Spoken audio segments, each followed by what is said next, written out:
There is a window open in your baby's brain right now, and most parents don't know it exists. By the time your child turns 1, some of those windows will already be closing. Not slowly, not gradually, gone. And what gets built inside them during this first year? The neural pathways, the emotional architecture, the capacity for language and connection and trust, cannot be rebuilt the same way later. This isn't meant to scare you, but it should make you pay attention, because the most important year of your child's brain development isn't age 5 or 3, it's happening right now, in your arms, in the ordinary moments you might be rushing through. Let's talk about what those windows actually are, and what's at stake inside each one. First, you need to understand something about how a baby's brain works. At birth, your baby has almost 100 billion neurons. But most of them aren't connected yet. The connections, called synapses, get built through experience, through what your baby sees, hears, feels, and encounters in the world. And in the first year of life, those connections form at a rate that will never happen again. 1 million new neural connections every second, every single second of the first year. That number is not an exaggeration. It's what the research shows. And it means that every experience your baby has, every sound, every face, every moment of comfort or confusion, is physically shaping the structure of their brain. Here's what most parents don't realize. These windows don't announce themselves. There is no alarm that goes off, no signal. They open quietly, and they close the same way, while you're managing sleep deprivation and feeding schedules, and trying to figure out why they're crying. And underneath all of that, something profound is happening that milestone charts will never show you. There are 7 critical windows in the first year, and most parents have no idea they're already inside them. Window 1, the face window, birth to 4 months. Your baby is born with one obsession, your face. Not toys, not colors, not sounds. Your face.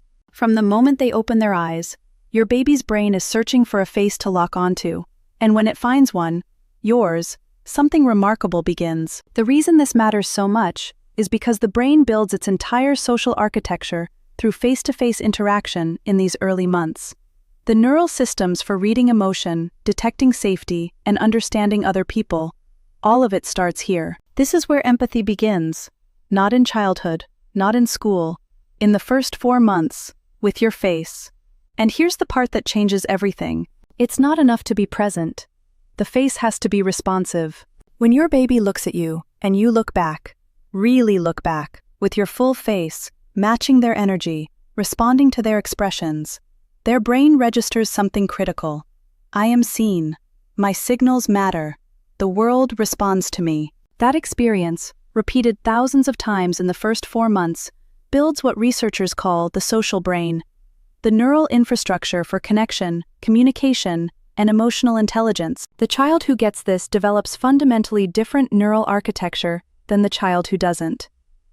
But here's the threat to this window that nobody talks about. Screens. Not your baby's screen time, yours. Studies show that when parents are on their phones, their facial expressions go flat, their eye contact drops, their responsiveness slows, and their baby notices, immediately.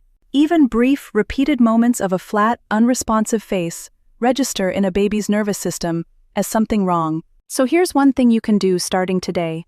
During feeding, during floor time, during any moment your baby is awake and looking at you, put the phone down and look back. Fully, expressively, like their face is the most interesting thing in the room, because right now, for their brain, it is. The face window closes around 4 months. What gets built in those 4 months? Stays. Window 2, the sound window, birth to 6 months. Your baby is learning language right now. Not words, not sentences, the sounds that words are made of. Every human language uses a specific set of sounds, called phonemes. English uses around 44. Mandarin uses a different set. Japanese uses another. Every baby is born able to hear and process all of them. Every phoneme from every language on Earth. In the first months of life, your baby's brain is a universal language detector. But that doesn't last. Around 6 months, the brain starts pruning. It keeps the phonemes it hears regularly and cuts the ones it doesn't. Because the brain is efficient, it doesn't maintain pathways it doesn't use. This is why Japanese adults struggle to distinguish R and L.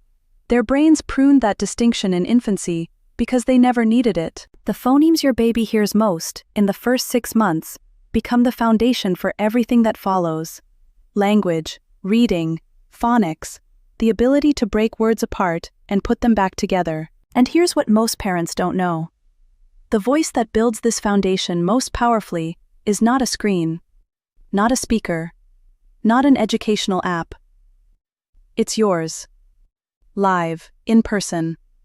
Directed at them. Research shows that recorded speech, even the exact same words, produces weaker neural response than a real person talking responsively. The social context is what activates the language centers.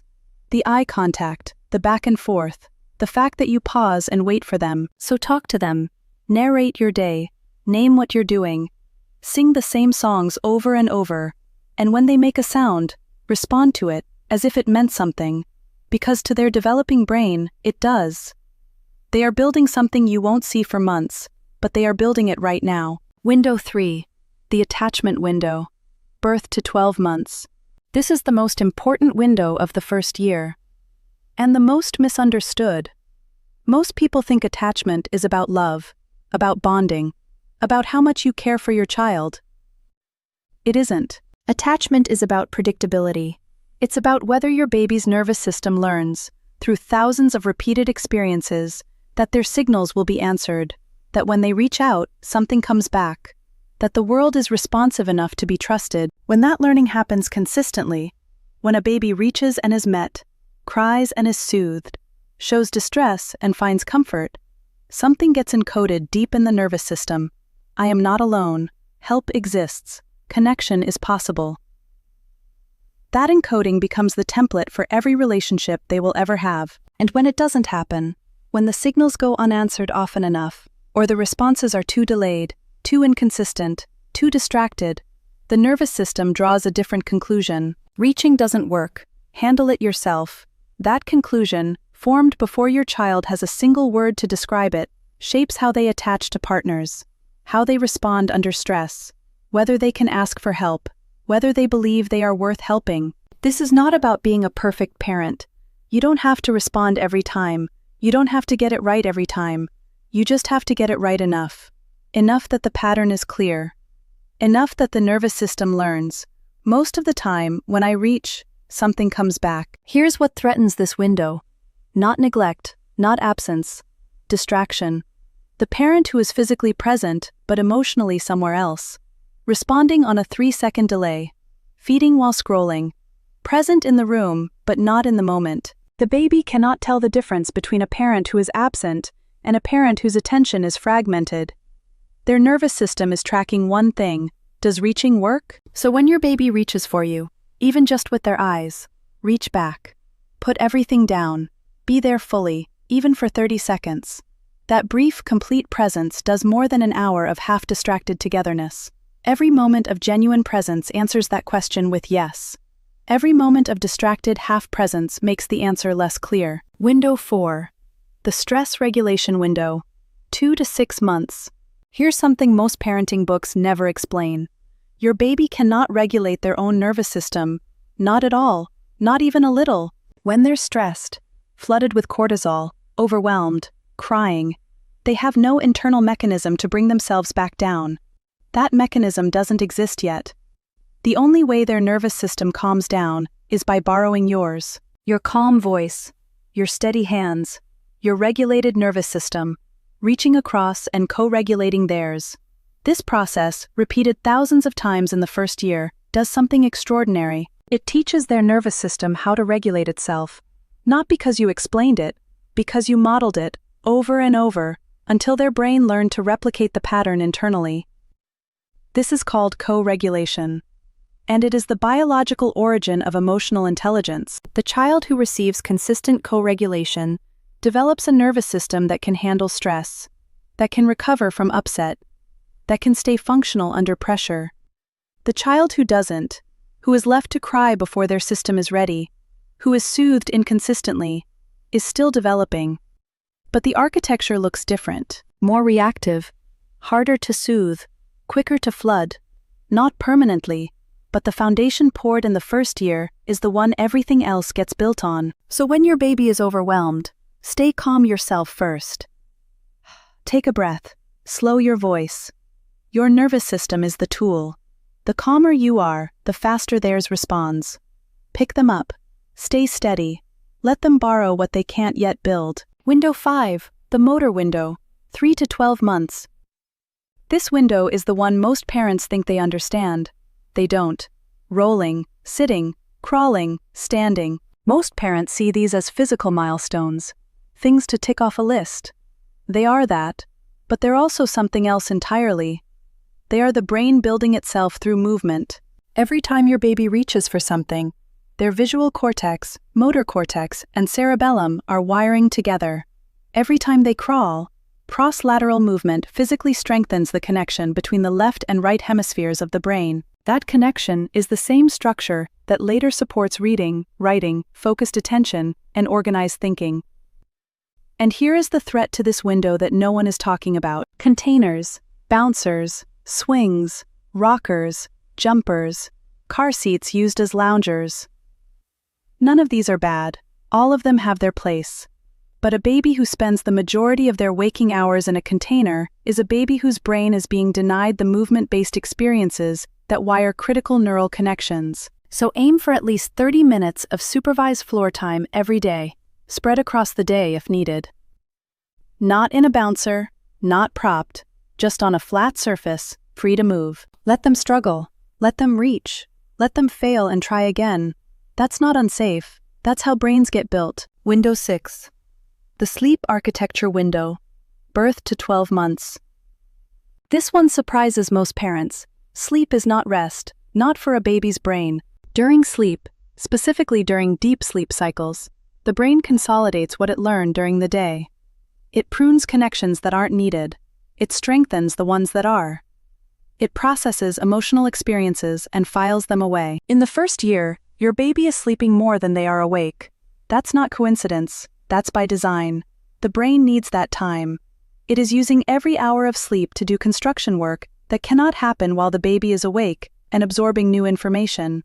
This is why chronically underslept babies show delays in language development, emotional regulation, and memory.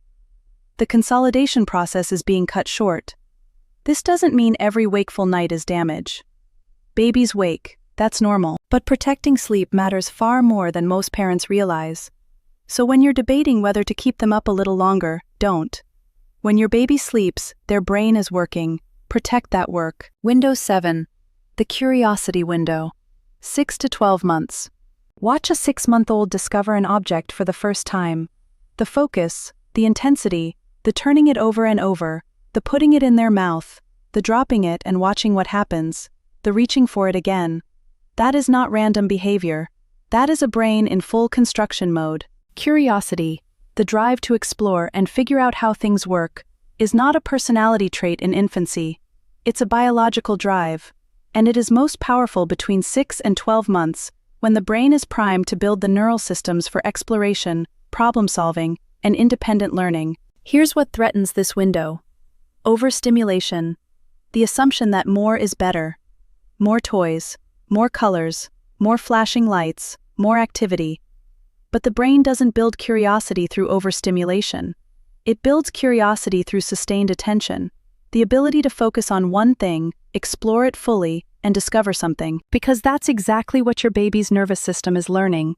The experience of, I want to understand this, I'll stay with it, I'll figure it out. That experience, repeated, becomes the foundation for every future learning challenge they will face. An overwhelmed baby shuts down, or becomes dependent on high stimulation just to feel engaged. And neither of those builds a brain wired for deep thinking. So simplify, put out 1 or 2 objects at a time, give them open space. And when they're focused and intent on something, resist the urge to redirect, narrate, or intervene. The most powerful thing you can do in that moment is nothing. Let them work. Their brain is building something you cannot build for them. 7 windows, 1 year. Each one building something that cannot be built the same way later. This doesn't mean the first year is the last chance at everything. The brain adapts and rewires throughout life, but the foundation that gets poured in the first 12 months, the attachment architecture, the social brain, the language systems, the stress regulation circuitry, is the foundation everything else gets built on. And the most powerful thing about all 7 of these windows is this: none of them require anything special. You don't need to be a perfect parent. You need to be a present one. The window is open right now. What gets built inside it is up to you.